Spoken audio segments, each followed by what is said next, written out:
Hello, everyone. Ovevekuve. Daniel Bwala sues Al Jazeera in the UK over Mehdi Hassan interview. Actually, Daniel Bwala has made Nigeria laughing stock. You need to go to TikTok. When they are talking about some foolish and stupid things that people have done, Daniel Bwala and Tinubu are amongst the ones that they use in making fun in different, videos. Because I don't understand what is this. You're saying Al Jazeera for going there to make a fool of yourself, or you're suing them for going there to lie blatantly, or you're suing them because they pointed your lies to you and they showed you evidence of your lies. I need to know whatever, but let's dive right into it. Premium Times is reporting that Bwala sues Al Jazeera in the UK over Mehdi Hassan interview. The Tinubu said he's suing Al Jazeera over what he described as defamatory interview. Special advisor to Bola Tinubu on policy communication. Imagine policy communication. Somebody cannot commit. Anyway, Daniel Bwala has disclosed that he's suing Al Jazeera. Oh, he's suing, or he hasn't sued. He's suing Al Jazeera in the United Kingdom over what he described as a selective editing of his interview on the broadcaster's head-to-head program hosted by Mehdi Hassan. Speaking on the Moriah show aired on MAP Studio on Thursday, Mr. Bwala said he instructed his lawyers in England to institute legal proceedings after the broadcaster declined his request to issue public apology despite apologizing to him privately. They say small waiting they shake. You think it's in Nigeria that they do all sorts of rubbish to, journalists, and journalists are accepting of it because, of course, half of the time the media houses are owned by politicians, and he who pays the piper dictates the tune. It is those are the kind of journalists that they have elsewhere in the world. According to Boala, only about 49 minutes of his 90-minute interview were eventually aired. A decision he said portrayed him unfairly and damaged his reputation. Oh, so now he agrees that his reputation was damaged. I thought it was really that. No, the interview was this. It was a very fine interview. He was even showing it off. So he actually damaged. He damaged his reputation, damaged by himself and the lies, the blatant lies that he was telling, nothing else. And if you do an interview, that of course is a recorded interview. They show what they will show. And that's the reason why you should not give them anything that they will need to show that makes you look anyhow. That is not a live interview. They apologized to me privately. I said they should put it on social media. They say they will not. So I instructed my lawyers in England to go to court. The case is currently in court. My advisors in England say it's defamation of my character. Who is it that, except if you got maybe someone that, who is it that will apologize to Danny Bola? As in what? Apology that what happened. The interview, which aired in March, drew widespread attention after Mr. Hassan confronted Mr. Bwala with several statements he made while serving as a spokesperson for former Vice President Atiku Abubakar. That's Atiku Abubakar's 2023 presidential campaign. Mr. Bwala has consistently maintained that the program was edited in a way that misrepresented him.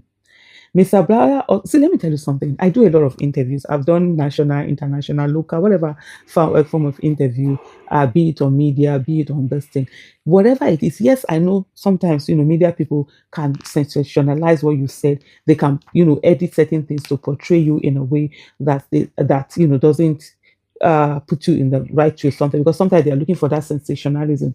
But the thing is that it all then depends on what you said, how you said it. You can do an interview that doesn't give anybody room to put anything out. And even him, Daniel Bola, will you say that before the interview, you know before the interview was aired and he became the laughing stock, did he ask them not to either put it out or something like that before the interview was aired? Or he was feeling that, oh, he had done so much because he was clinking his glass, he was feeling himself, he was pompous. I remember, they sitting down and say that they were preparing for the interview. Meanwhile, these people had prepared months, months for this interview. And they've done their homework. They think it's in Nigeria where they will come and then they'll be saying certain things. Nobody is fact checking them. Nobody, they call someone to the studio. The person will just talk anyhow. Nobody is checking anything. And the person just gets away with it. Mr. Bwala also argued that governors should be held responsible for kidnappings because such crimes occur within local government area under their supervision. That's someone who calls himself a lawyer. How are you holding governors responsible? In the Nigerian security architectural structure, the governors have no power. They can't do anything. Holding governor responsible, how? Somebody that cannot even give command to a corporal.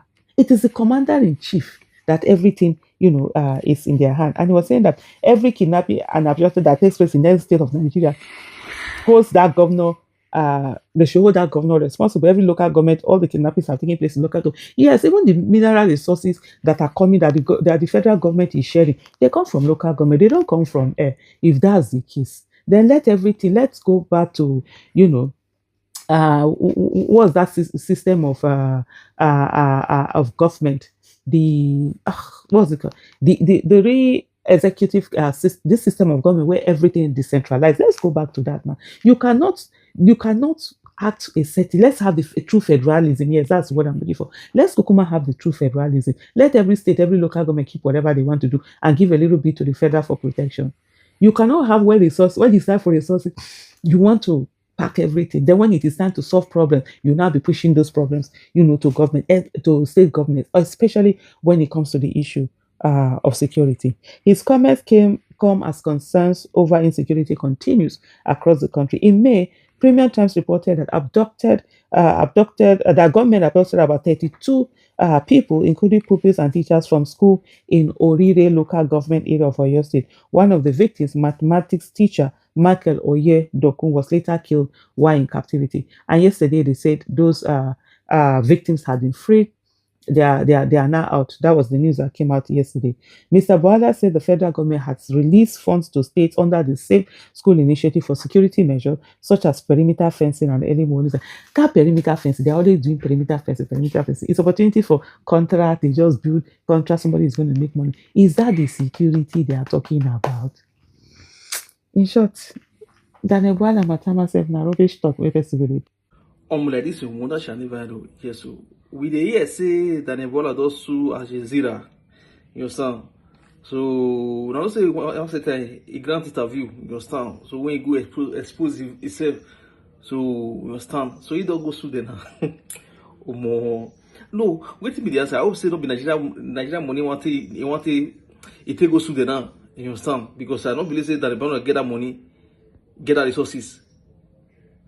Omo. Well, no, don't listen to Asha Yusuf as she explained to us, you understand. So, waiting with that opinion. Make that still drop out on the conversation. On the sugar boy.